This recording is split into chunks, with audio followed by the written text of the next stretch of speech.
बिस्मिल्लाहिर्रहमानिर्रहीम अस्सलामुअलैकुम। जैसा कि गर्मियों का सीज़न है और मार्केट से केमिकल वाले ड्रिंक्स लाना छोड़ें और घर पे बनाएं ऐसे ड्रिंक्स जो कि हमारी हेल्थ के लिए बहुत ही बेनिफिट हो और पीने में बेहद टेस्टी हो। आज आप लोगों के साथ एक ऐसी रेसिपी शेयर करूंगी जो कि आप लोगों को बेहद पसंद आएगी। रेसिपी को बिना स्किप किए एंड तक देखिए। रेसिपी पसंद आए तो लाइक करें और चैनल को सब्सक्राइब करके बेल आइकन को ज़रूर प्रेस कर लीजिएगा। आप सब लोगों का बेहद शुक्रिया। रेसिपी स्टार्ट करते हैं। रेसिपी के लिए मैंने यहाँ पे आधा किलो फ्रेश आड़ू ले लिए हैं और इनको अच्छी तरह से वॉश कर लिया है। आड़ू जो मैंने लिए हैं ये बहुत ज़्यादा पके हुए नहीं हैं और ना ही ये कच्चे हैं, बस इस तरह के ये होने चाहिए। अब हम इनकी कटिंग करेंगे। कटिंग करने के दो मकसद हैं। एक तो ये है कि हमें पता चल जाएगा कि क्या हमारा आड़ू अंदर से बिल्कुल परफेक्ट है, यानी कि अंदर से ख़राब तो नहीं है। इस तरह कटिंग करने से हमें ये मालूम हो जाएगा। और दूसरा, हमने इसकी गुठली को भी रिमूव करना होता है, इसलिए हम इनकी कटिंग करेंगे। कटिंग करके तो मैंने इसकी गुठली जो है ये रिमूव कर दी है। अब इसके छोटे छोटे पीसेस में कटिंग कर लेंगे, क्योंकि जितने पीस छोटे होंगे रेसिपी बनाना उतना ही इजी होगा, इसलिए इनकी सबसे पहले हमने कटिंग करनी है। ये जो जूस इससे मैं तैयार करूंगी, इसको आप बच्चों के लंच बॉक्स के लिए बोतल में भर के दें, मेहमानों को सर्व करें या अपने लिए बनाएं। माशाल्लाह से ये बेहद टेस्टी है। एक बार आपने इस रेसिपी को ज़रूर ट्राई करना है। सबकी कटिंग कर लूँ, उसके बाद मैं आपको बताती हूँ कि नेक्स्ट प्रोसेस हमने क्या करना है। अच्छा जी, यहाँ पे सबकी कटिंग हो चुकी है। अब इसको ब्लेंडर के अंदर मैं ऐड कर लूँगी और इसके अंदर मैं ऐड करूँगी हाफ लीटर पानी, क्योंकि आड़ू हमारे पास हाफ केजी थे, इसलिए हाफ लीटर पानी इसके अंदर ऐड करेंगे और इसका फाइन सा पेस्ट तैयार कर लेंगे।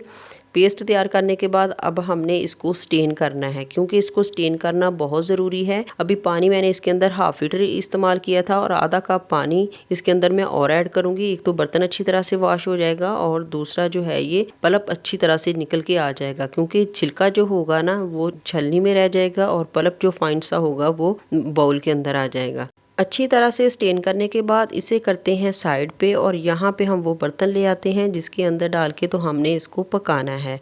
फ्लेम को कर लिया है ऑन और जो पल्प हमने अभी स्टेन करके रखा हुआ था वो सारे का सारा इसके अंदर ऐड कर देंगे। फ्लेम हमारा मीडियम रहेगा। मीडियम फ्लेम पर जब ये बॉयल आना शुरू हो जाए तो इसके अंदर मैं ऐड करूँगी शुगर। शुगर मैंने इसके अंदर 250 ग्राम ऐड की है, यानी कि जितने आपके पास आड़ू हैं उससे हाफ आपने इसके अंदर शुगर ऐड करनी है। बस अब हमने इसको पकाते जाना है, चम्मच को से हिलाते जाएं और इसको पकाते जाएं। फ्लेम आपने पूरी रेसिपी में मीडियम ही रखना है। और अगर आप चाहें तो इसके अंदर इस पॉइंट पे आके थोड़ा सा फूड कलर ऐड कर सकते हैं, लेकिन मैं इसके अंदर कोई भी कलर वगैरह ऐड नहीं करने वाली, क्योंकि मैंने इसको बिल्कुल केमिकल फ्री बनाना है। इसलिए बस मैंने इसके अंदर कोई भी फूड कलर वगैरह ऐड नहीं करना। इसको पकते हुए तकरीबन 15 मिनट गुजर चुके हैं। माशाल्लाह से ये गाढ़ा होना शुरू हो गया है और इस पॉइंट पे आके मैं इसके अंदर ऐड करूँगी हाफ टेबल स्पून काला नमक। अगर आप पसंद करते हैं तो आप ऐड कर लीजिएगा, अगर आप नहीं पसंद करते तो स्किप कर लीजिएगा। अब इसको मज़ीद 5 से 6 मिनट तक पकाऊंगी।